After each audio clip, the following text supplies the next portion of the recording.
Hey guys, so today I'm going to be talking a little bit about the naturalistic background that I have in all of my terrariums that I build myself, just a little bit about them and how to fix them and kind of different things that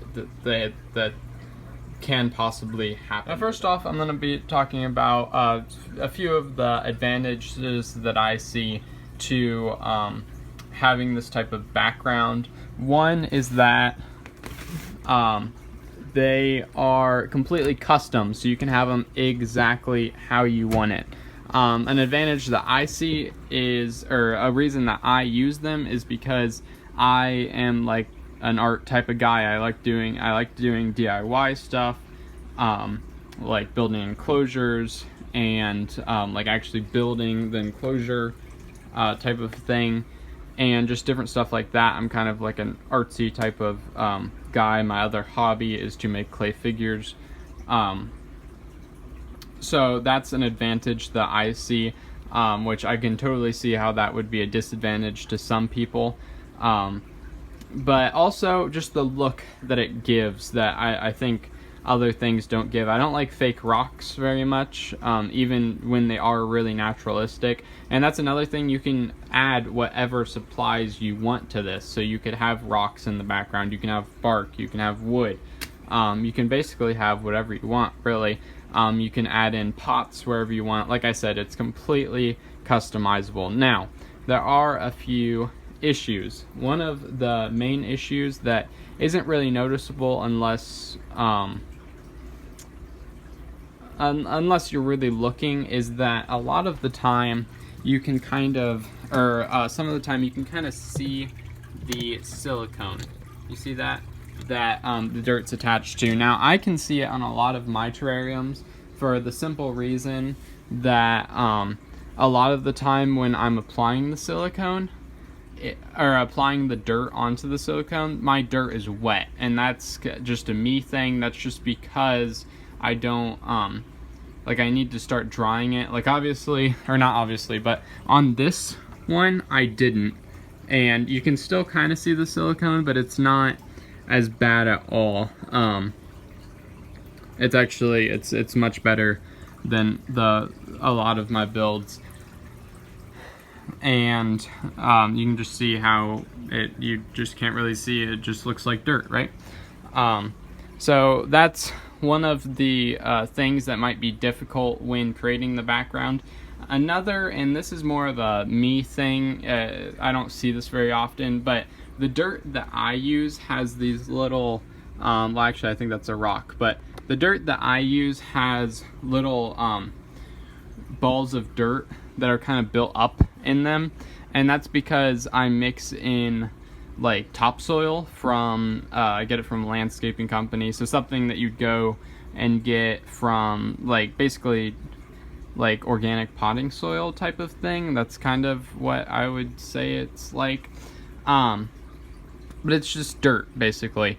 And if the background gets sprayed down a lot, this one doesn't really. I have a humidifier here, but this one here gets sprayed down a lot, then those balls of dirt are eventually going to erode away, and that can make the background look really bad. So right here you can really see the silicone here, and that's because when I turn on this thing, then water comes and it'll end up dripping down the background all the way down, and you can see a lot of the silicone and stuff. So I think that's kind of a fault on what I'm doing, but I would say that I'm pretty good at this. Like, I'm not a pro in any way, shape, or form, but generally my enclosures look pretty good. I've definitely seen some that are worse, but I've seen a lot that are better than what I've done. And so I'm assuming this can be a somewhat common problem. So right now in my iguana's cage, there's a lot of spots that you can see the foam actually, which isn't too bad because as this is as much as light that comes in here. Like, it kind of stays dark over here, which isn't ideal, but that's just kind of how it is. I will be working on this a lot pretty soon, this enclosure, and I'm going to actually be doing some new expanding foam in some places and just some other ideas, and probably redoing some silicone in certain places and fixing that. But one real quick way, if you just made some mistakes possibly, I wanted to show you, is that you can use super glue. So super glue, this is a like aquarium safe type of super glue, kind of, or at least I've heard that it's safe. People mainly Sepro Design, or that I've seen, and other people, this gel type Gorilla Glue, that it's like safe for terrariums. So I've used it a couple of different times. You can use it for like attaching plants and stuff. You want to shake it really well, but what I'm going to do is that spot right there and right here, I'm going to just put some of that on, and then I'm going to take some soil and place it on there, and that's just a really quick fix. So first, you want to make sure you have gloves.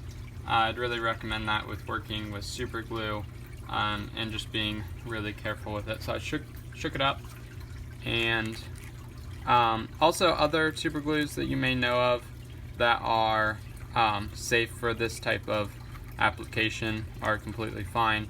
This is just the type that I use, and I'm just going to cover all that up like that, and then I have some very dry soil that I'm going to just sprinkle on there and kind of press up against, which is another reason that I have the gloves on. So put some on there, press it up against, and that should help cover up that spot, that kind of unsightly area right there, which you don't really want. So that's pretty much it. And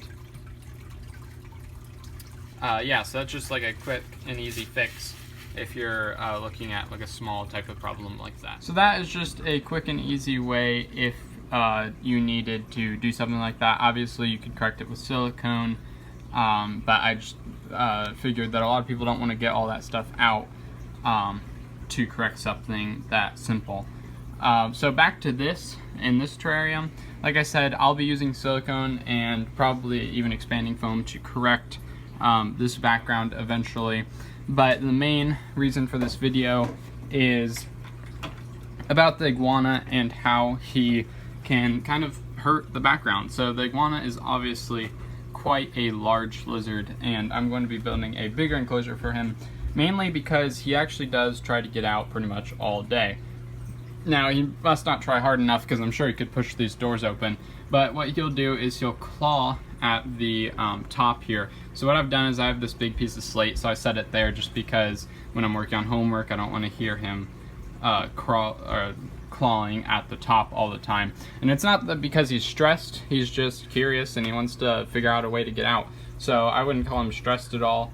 He does just fine, but I assume that this right here, that back there you can see white and stuff, is from him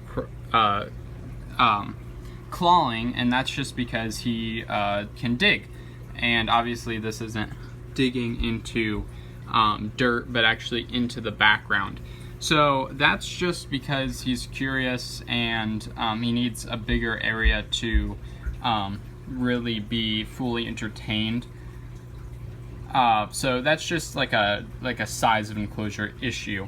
But the actual climbing on the background, he does really, really well. He can climb right up the background. His claws sink right in. I'm sure that's one of the reasons why there's different spots without that need like corrected. But I'd recommend this for iguanas. Now that may change as he gets bigger, because I've only had an experience with this size of iguana, and as he gets bigger he might tear it up much easier. I'm not sure yet, and that's something that I'll run into in the future. So as far as I know right now, I think that it's fine for different sized iguanas and other lizards obviously. and I think that it works really well to give them a way to climb. Now I'll always have some type of way. There's almost kind of like a step here, if you kind of see that. Like this branch, it's thin, but that's not like a dead piece of wood. So he actually sits on that branch a lot, like not like lays out on it, but he'll use it as kind of a step, and he can go from there to there to there, and he can get all around everywhere because of this background. So it's just a whole lot of more space that I wouldn't necessarily have if it was just sticks going up or whatnot. So I think it helps a whole lot. And also with like these types of animals here, it kind of makes it easier for them to hide. So if you just had a tank that has 4 sides that are open, it makes it a lot harder to supply enough foliage for a crested gecko or a leopard gecko. But leopard geckos are a little bit easier. Leopard geckos are terrestrial, so it's pretty easy to supply a hide. But with crested geckos, you actually, I haven't really found a good way to have a hide for a crested gecko. Now, I don't know. My crested geckos act kind of weird, but at least that's what I think. I don't know. I've only had 2, and they've kind of acted the same. They like to hide in the plants here, and you can kind of see the body. There's the body of my crested gecko. That's the back of the head. And he hides in the foliage, but it helps a lot to have this background. And he doesn't harm it at all, not one bit. It's completely fine for him. So this is more of like geared towards larger lizards, bearded dragons. I don't know how they would exactly interact with it, but I know they can be quite heavy. I know that iguanas will get, green iguanas at least, will get really big along with other types of iguanas, and like water dragons and different things like that. I'm sure that they might also affect the background, but overall I think it works really well and really adds a whole new like dimension to terrariums and vivariums. So I hope you guys enjoyed. If you did, like it down below. If you have any comments or concerns, put in the comments below. And if for more content, then subscribe. Have a fantastic day, and hope to see you in that next video.